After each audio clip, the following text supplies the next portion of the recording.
au sujet de la de l'Ouïa, suivant le président Sankara. Et c'est pourquoi je voudrais proposer, Monsieur le Président, que nous établissions un barème de sanctions pour les chefs d'État qui ne répondent pas présents à l'appel, faisant en sorte que, par un ensemble de points de bonne conduite, ceux qui viennent régulièrement, comme nous par exemple, puissent être soutenus dans certains de leurs efforts. Exemple, les projets que nous soumettons à la BAD, la Banque africaine de développement, doivent être affectés d'un coefficient d'africanité. Les moins africains seraient pénalisés. Et comme cela, tout le monde viendra aux réunions ici. Le président du CNR et du FASO aborde maintenant le problème de la dette des pays africains. Nous estimons que la dette s'analyse d'abord de par ses origines. Les origines de la dette remontent aux origines du colonialisme. Ceux qui nous ont prêté de l'argent, ce sont ceux-là qui nous ont colonisés. Ce sont les mêmes qui géraient nos États et nos économies. Ce sont les colonisateurs qui endettaient l'Afrique auprès des bailleurs de fonds, leurs frères et cousins. Nous étions étrangers à cette dette. Nous ne pouvions donc pas la payer. La dette, c'est encore le néocolonialisme où les colonisateurs se sont transformés en assistants techniques. En fait, nous devrions dire qu'ils se sont transformés en assassins techniques. Et ce sont eux qui nous ont proposé des sources de financement, des bailleurs de fonds internes que l'on emploie chaque jour, comme s'il y avait des hommes dont le bâillement suffisait à créer le développement chez les autres. Ces bailleurs de fonds nous ont été conseillés, recommandés. On nous a présenté des montages financiers alléchants, des dossiers. Nous sommes endettés pour 50 ans, 60 ans, même plus. C'est-à-dire que l'on nous a amenés à compromettre le peuple pendant 50 ans et plus. Mais la dette, c'est sa forme actuelle. Contrôlée, dominée par l'impérialisme. Une reconquête savamment organisée pour que l'Afrique, sa croissance, son développement obéissent à des paliers, à des normes qui nous sont totalement étrangères, faisant en sorte que chacun de nous devienne l'esclave financier, c'est-à-dire l'esclave tout court, de ceux qui ont eu l'opportunité, la ruse, la fourberie de placer les fonds chez nous avec l'obligation de rembourser. On nous dit de rembourser la dette. Ce n'est pas une question morale. Ce n'est pas une question de ce prétendu honneur que de rembourser ou de ne pas rembourser.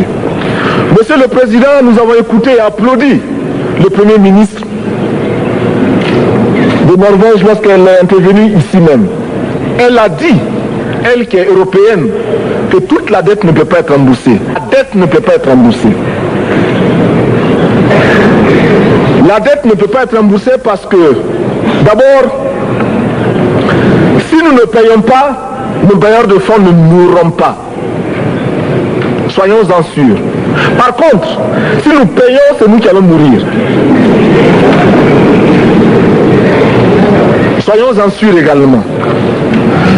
Ceux qui nous ont amenés, ceux qui nous ont conduits à l'endettement, ont joué comme dans un casino. Quand ils gagnaient, il y avait plein de débats. Maintenant qu'ils ont perdu au jeu, ils nous exigent le remboursement.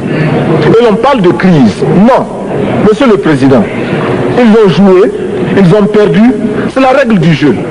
La vie continue.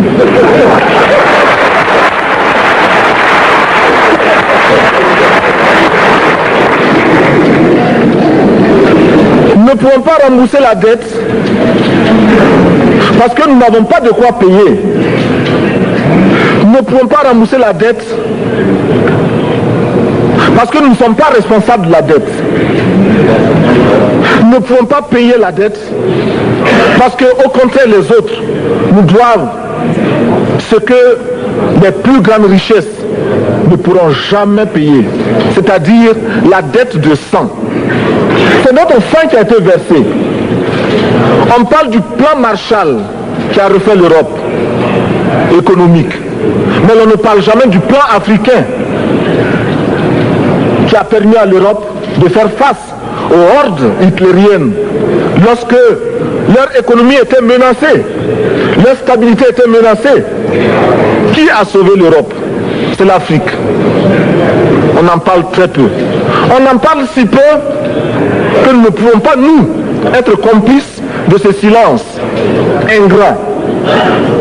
Si les autres ne peuvent pas chanter nos louanges, nous avons au moins le devoir de dire que nos pères furent courageux et que nos anciens combattants ont sauvé l'Europe et finalement ont permis au monde de se débarrasser du nazisme.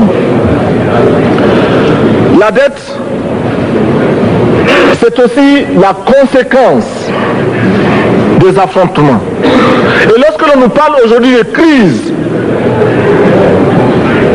économique, on oublie de nous dire que la crise n'est pas venue de façon subite. La crise existe du tout temps. Et elle ira en s'aggravant chaque fois que les masses populaires seront de plus en plus conscientes de leurs droits face aux exploiteurs. Il y a crise aujourd'hui parce que les masses refusent que les richesses soient concentrées entre les mains de quelques individus. Il y a crise parce que quelques individus déposent dans des banques à l'étranger des sommes colossales qui suffiraient à développer l'Afrique. Il y a crise parce que face à ces richesses individuelles que l'on peut nommer, les masses populaires refusent de vivre dans les ghettos, dans les bas quartiers. Il y a crise parce que les peuples partout refusent d'être dans Soweto face à Johannesburg. Il y a donc lutte et l'exacerbation de cette lutte amène les tenants du pouvoir financier à s'inquiéter. On nous demande aujourd'hui d'être complices de la recherche d'un équilibre. Équilibre en faveur des tenants du pouvoir financier, équilibre au détriment de nos masses populaires. Non, nous ne pouvons pas être complices. Non, nous ne pouvons pas accompagner ceux qui sucent le sang de nos peuples et qui vivent la sueur de nos peuples. Nous ne pouvons pas les accompagner dans leur démarche assassine. Monsieur le Président, nous entendons parler de clubs. Club de Rome, club de Paris, club de partout. Nous entendons parler du groupe des 5, du groupe des 7, du groupe des 10, peut-être du groupe des 100, et que sais-je encore. Il est normal que nous créions notre club et notre groupe.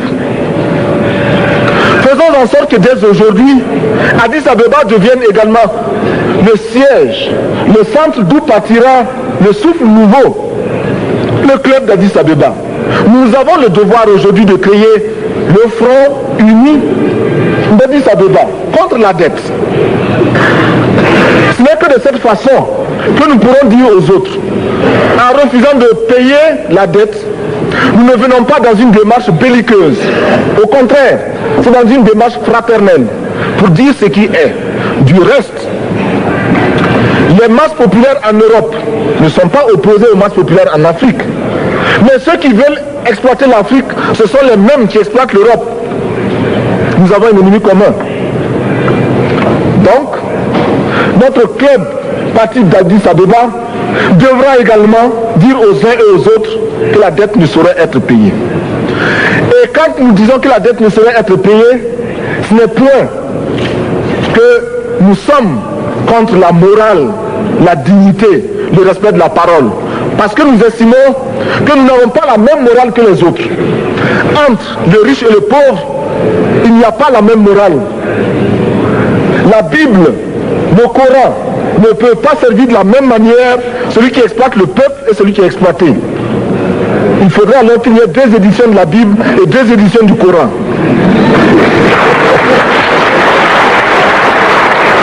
Nous ne pouvons pas accepter qu'on nous parle de dignité.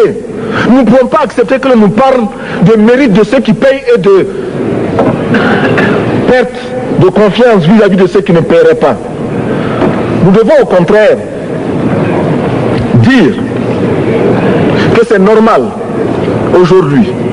Nous devons au contraire reconnaître que les plus grands voleurs sont les plus riches. Un pauvre, quand il vole, ne commet qu'un larcin ou une peccadille, tout juste pour survivre par nécessité. Les riches, ce sont eux qui volent le fisc, les douanes et qui exploitent le peuple. Monsieur le Président, ma proposition ne vise pas simplement à provoquer ou à faire du spectacle. Je voudrais dire ce que chacun de nous pense et souhaite. Qui ici ne souhaite pas que la dette soit purement et simplement effacée?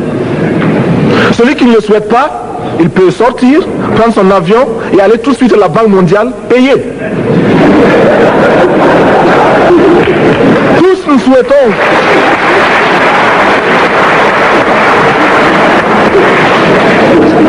ma proposition n'est pas non plus, je ne voudrais pas que l'on prenne la proposition du Burkina Faso comme celle qui viendrait de la part de jeunes sans maturité, sans expérience. Je ne voudrais pas non plus que l'on pense qu'il n'y a que les révolutionnaires à parler de cette façon. Je voudrais que l'on admette que c'est simplement l'objectivité et l'obligation. Et je peux citer, dans les exemples de ceux qui ont dit de ne pas payer la dette, des révolutionnaires comme des non-révolutionnaires, des jeunes comme des vieux. Je citerai par exemple, Fidel Castro a déjà dit de ne pas payer. Il n'a pas mon âge, même s'il est révolutionnaire. Mais je pourrais citer également François Mitterrand, qui a dit que les pays africains ne peuvent pas payer, les pays pauvres ne peuvent pas.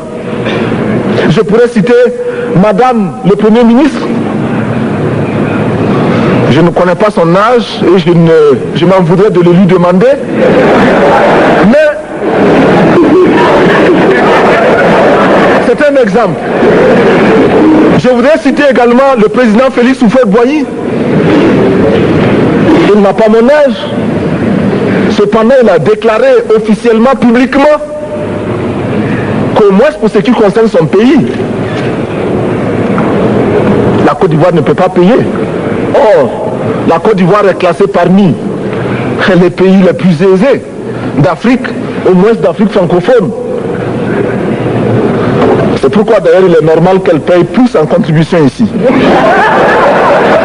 Mais, Monsieur le Président, ce n'est donc pas de la provocation.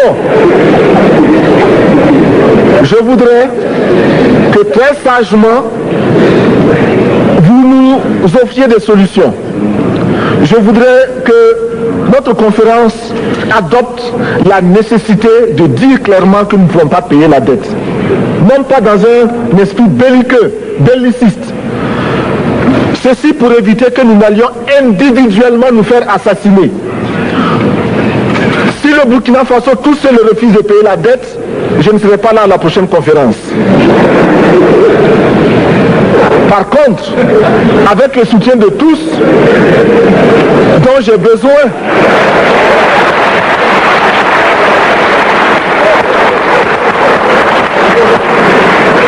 avec le soutien de tous, nous pourrons éviter de payer. Et en évitant de payer, nous pourrons à notre développement. Et je voudrais terminer en disant, chaque fois qu'un pays africain achète une arme, c'est contre un Africain. Ce n'est pas contre un Européen. Ce n'est pas contre un Asiatique. C'est contre un Africain. Par conséquent, nous devons également, dans la lancée de la résolution de la question de la dette, trouver une solution au problème de l'armement. Je suis militaire et je porte une arme. Mais Monsieur le Président, je voudrais que nous nous désarmions. Parce que moi, je porte l'unique arme que je possède et d'autres ont camouflé les armes qu'ils ont.